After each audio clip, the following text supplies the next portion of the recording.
Ini amat penting kerana memang kapasiti majikan pada masa ini untuk memberikan latihan industri adalah agak terhad. Jadi dengan adanya insentif berkenaan, majikan akan sebenarnya dibantu untuk mengambil pelatih-pelatih berkenaan dan juga program yang dikatakan sebagai train ataupun place and train itu juga penting kerana pada masa dahulu kita ada program mengatakan bahawa mereka dilatih lepas itu ditempatkan di tempat kerja. Tetapi apa yang berlaku pada masa dahulu adalah mereka-mereka itu dilatih.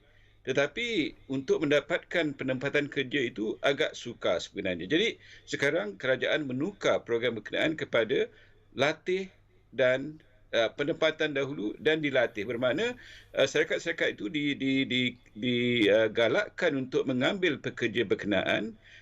Syamduddin juga berkata program insentif pekerja di bawah penjana ini menggalakkan majikan mengupah pekerja baru, mereka yang menganggur termasuk golongan belia yang berumur lebih 40 tahun dan juga golongan orang kelainan upaya.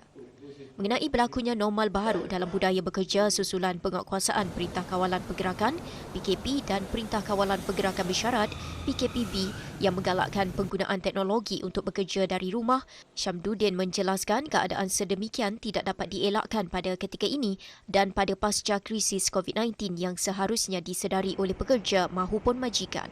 Of course pada masa ini kita banyak bekerja dari rumah, tetapi saya rasa ramai di antara kita tidak begitu pasti bagaimana sebenarnya kita harus melakukan kerja dari rumah berkenaan, dan kita agak teraba-raba dan juga kita tidak mempunyai fasiliti yang diperlukan.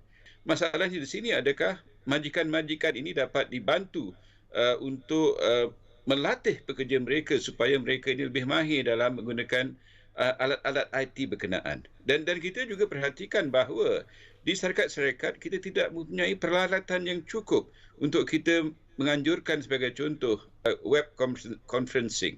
Jadi ini adalah penting juga kepada majikan-majikan untuk sebenarnya memberi latihan kepada pekerja-pekerja mereka supaya mereka ini mahir dalam perkara-perkara ini, dan amat juga penting dalam kalau kita lihat dalam pakej rangsangan penjana ini, kerajaan telah mengatakan bahawa kita harus melatih pekerja-pekerja berkenaan untuk melihat bagaimana mereka dapat sebenarnya mengisi keperluan-keperluan majikan dari segi IR4 dan digitalization of the economy dan sebagainya.